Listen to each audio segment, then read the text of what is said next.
Today we are going to take up a sample privacy leak, a personal experience that I recently had, where a banker themselves shared the critical financial information of one of their customers just to see if they can attract another customer. Welcome to my YouTube channel where you regularly see new content on data privacy. And as I said, we are going to talk about a real risk of privacy when it comes both angles. A bank who has your personal information, a lot financial information, and when you talk of from the banker's point of view or any organization's point of view, the lack of awareness to their staff members, where the staff member didn't realize that he is not handling it the way he should have handled personal information, critical personal, sensitive personal information of an existing customer. What happened? Simple process, but it went wrong. Applied for a loan against securities. What do you need to do? Once the loan gets sanctioned, you need to pledge securities from your demat account. What is the instrument for that? A pledge slip. So the demat account bank will issue you a pledge slip. You fill that up and submit it to them, and automatically you'll get the money sanctioned based on the volume of securities that you are about to pledge. What happened here? To show me what kind of pledge slip is required, the banker shared a pledge slip with complete information of some other customer. His name, his personal details, his account numbers in both the banks.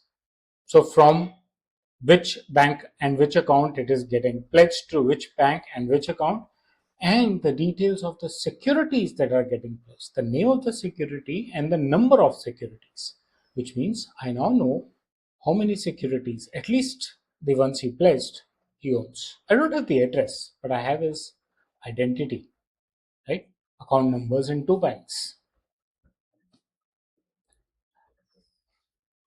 Dangerous assumption from the banker. It's a sample. Can share it here and there. It's a sample.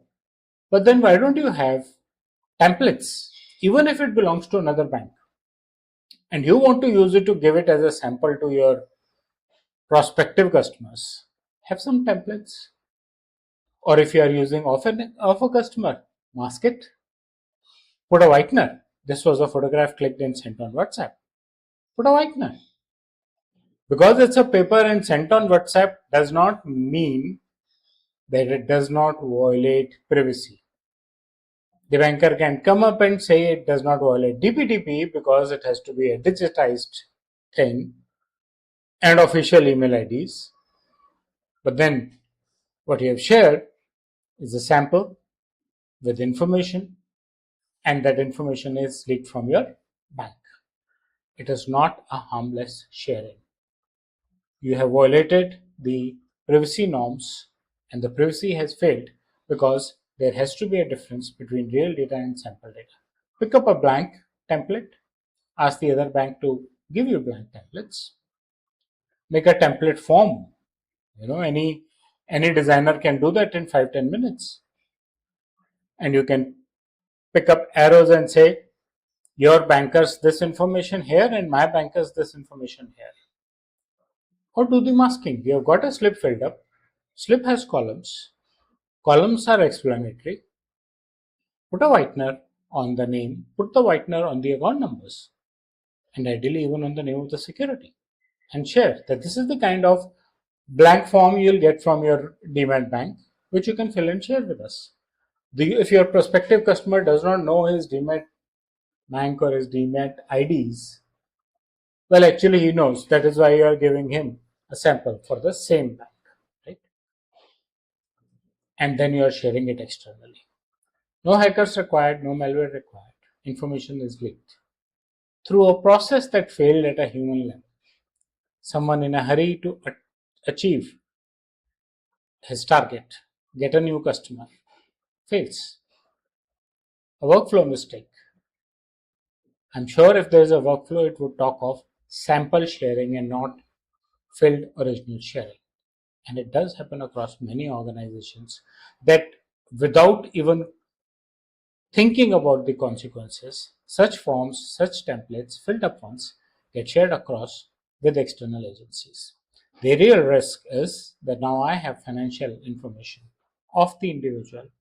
Prior to me, he had pledged his securities, Demat account in Bank B, his account in Bank A, and I have his information. Can I misuse it? I would not. Simple. But then, am I even supposed to have it? No. Violation is sharing, not the harm caused. Trust is broken down and the violation has happened, and no one has realized that. DPDP expects you go beyond policies. Purpose limitation, one of their privacy principles. The purpose was only pledging, not to be used as a sample. Data minimization. Samples cannot have real data. Safe and secure sharing. Masking. I won't say it should have been encrypted or password protected because even then I could read the data. Masking so that I cannot read the information from there. What should have happened? A simple correct way, masked sample templates, no real identifiers, only the structure and not the real data. And you can create those structures with help of AI tools or your designers in your office. So you don't need to take slips from your customers and share them across like this. Privacy does not break in big systems. Why it does not break in big systems? Because they're very secure. There is encryption, there is role-based access, easy to control. But then you are still working on paper. A very good system would have been bank A says, fine, I have opened your account, you want to pledge something, click here. This will link you with your bank. You enter your Demat account details here. It will show you your securities, pick up and pledge. What we have done instead, we've shared, and we are still on paper by the way, and we have shared it.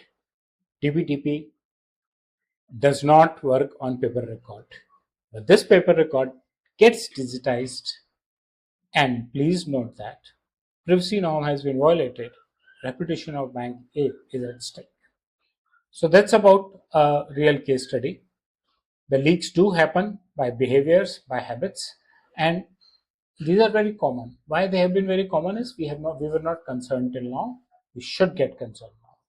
I hope you like the content of the video. Please press the bell and the like icon, subscribe to my channel, and share your feedback in the comment section. Thank you.